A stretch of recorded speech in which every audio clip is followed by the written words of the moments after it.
Hello മച്ചന്മാരെ, എല്ലാവർക്കും ഏറ്റവും പുതിയൊരു മൂവി റിവ്യൂലേക്ക് സാർ. അപ്പോൾ നമ്മൾ റിവ്യൂ ഒക്കെ ചെയ്തിട്ട് അപ്പോൾ നമ്മൾ റിവ്യൂ ചെയ്യാൻ വേണ്ടി ഇപ്പോൾ നമ്മുടെ പേര് റാണി ചിത്ര മാർത്താണ്ഡ എന്നാണ് നമ്മുടെ പേര്. ഇതൊരു OTT റിലീസായിരുന്നു, OTT റിലീസ് ചെയ്തിരുന്നു. യൂട്യൂബിൽ ദീപാവലിക്ക് സ്പെഷ്യലായി റിലീസ് ചെയ്ത മൂവി തന്നെയായിരുന്നു. ഞാനിപ്പോൾ കഴിഞ്ഞ ദിവസമാണ് മൂവി കാണാനിടയായത്. അപ്പോൾ നിങ്ങൾക്ക് മുമ്പിലേക്ക് എത്തിക്കണം എന്നൊന്നും തോന്നി, അതുകൊണ്ടാണ് റിവ്യൂ ചെയ്യാൻ തീരുമാനിച്ചത്. റാണി ചിത്ര മാർത്താണ്ഡയെക്കുറിച്ച് പറഞ്ഞാൽ ഒരു കുഞ്ഞു സിനിമ, അതായത് ഒരു ഫീൽ ഗുഡ് ആണോ എന്ന് ചോദിച്ചാൽ ഫീൽ ഗുഡിൽ അവസാനിപ്പിച്ച് പോകുന്ന സിനിമയാണ് ആ ചിത്രം കൊണ്ട് അവർ ഉദ്ദേശിച്ചിട്ടുള്ളത്. ഏകദേശം 2 മണിക്കൂർ ഡ്യൂറേഷൻ വരുന്നുള്ളൂ. പിങ്കു പീറ്ററാണ് ഇതിനെ ഡയറക്ഷൻ ചെയ്തിട്ടുള്ളത്. ഇതിൻ്റെ കാസ്റ്റ് നോക്കി ജോസ് കുട്ടി ആണ് ഇതിൻ്റെ പ്രധാന നായകനായിട്ട് വന്നിട്ടുള്ളത്. കീർത്തന ശ്രീകുമാർ, അതുപോലെ തന്നെ കോട്ടയം നസീറൊക്കെ മറ്റൊരു പ്രധാനപ്പെട്ട കഥാപാത്രമായിട്ട് ചെയ്തിട്ടുണ്ട്. ഈ ചിത്രത്തെക്കുറിച്ച് പറഞ്ഞു കഴിഞ്ഞാൽ ഒരു സാധാരണക്കാരൻ്റെ പടമായിട്ടാണ് അവർ കൊണ്ട് ഉദ്ദേശിച്ചിട്ടുള്ളത്. പ്രധാനമായും ലൊക്കേഷൻ ആലപ്പുഴയാണ്. കാരണം ആലപ്പുഴയിലെ എന്താ പറയുക, വെള്ളവും അതുപോലെ തന്നെ ബോട്ടും കാര്യങ്ങളൊക്കെ എടുത്ത് കാണിച്ചിട്ടുണ്ട്. ചെറിയൊരു ഗ്രാമത്തിൻ്റെ കഥയാണ് മുന്നോട്ട് പോകുന്നത്, 2 കുടുംബങ്ങൾ. അതിൽ നമ്മുടെ കഥാനായകരുടെ മെഡിക്കൽ ഷോപ്പാണ്. കോട്ടയം നസറാണ് അച്ഛനായിട്ട് വരുന്നിട്ടുള്ളത്. അപ്പോൾ ആൾ മെഡിക്കൽ ഷോപ്പിൽ അച്ഛൻ്റെ കീഴിലാണ് നിൽക്കുന്നത്. അപ്പോൾ സ്വന്തമായിട്ട് എന്തെങ്കിലും തുടങ്ങണമെന്ന് ആഗ്രഹിക്കുന്നു. എന്ന് വെച്ചാൽ അച്ഛന് ഗംഭീരമായിട്ടുള്ള പേടിയാണ് ഈ നായകൻ എന്ന് പറയുന്ന കഥാപാത്രത്തിന്. അങ്ങനെ ഇരിക്കെ ഒരു ദിവസം ഒരു കല്യാണത്തിന് വേണ്ടി മരുന്നെത്തിക്കാൻ വേണ്ടി, ഡെലിവറി ചെയ്യാൻ വേണ്ടി എത്തിക്കാൻ വേണ്ടി പറയുന്നതോടെ നമ്മുടെ നായിക കണ്ടുമുട്ടുന്നു. പിന്നെ യാദൃശ്ചികമായിട്ട് ഒരു ഹോസ്പിറ്റൽ കേസ് സംഭവിക്കുന്നു. അവിടെ നായിക കണ്ടുമുട്ടുന്നു, പരിചയപ്പെടുന്നു.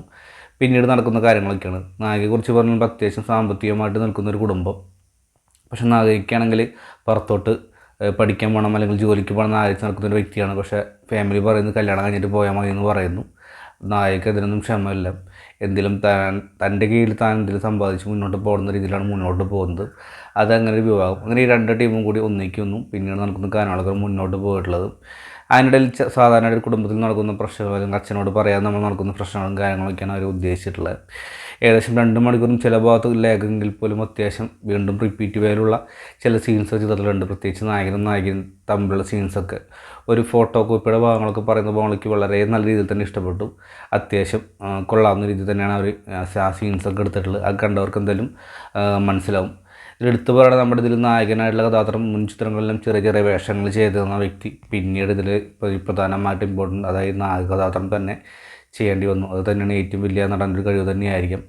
അദ്ദേഹം മോശമല്ലാത്ത രീതിയിൽ തന്നെ ഇതിൽ അവതരിപ്പിച്ചിട്ടുണ്ട്. പിന്നെ നായികയെക്കുറിച്ച് പറയുമ്പോൾ നല്ല രീതിയിൽ തന്നെയാണ് അഭിനയം ചെയ്തിട്ടുള്ളത്. അവർ മുൻ ഷോർട്ട് ഫിലിംസിലൊക്കെ കണ്ടുള്ളതാണ് എൻ്റെ ഓർമ്മയിൽ.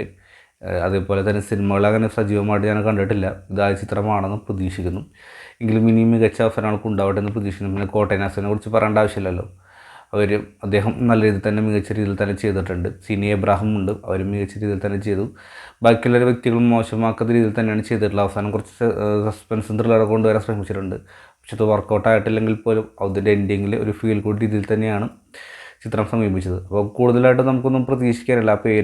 പേരിന് യാതൊരു സാമ്യമില്ല ചിത്രമാണ് എങ്കിൽ പോലും ഒരു ഫീൽ ഗുഡ് അല്ലെങ്കിൽ അമിതമായ പ്രതീക്ഷകളൊന്നുമില്ലാതെ റാണി ചിത്രം മാർത്താണ്ഡ സമീപിച്ചാൽ ഒരു പക്ഷേ നിങ്ങൾക്ക് നല്ലൊരു അനുഭവം സമ്മാനിച്ചേക്കാം എന്നാണ് എൻ്റെ അഭിപ്രായം.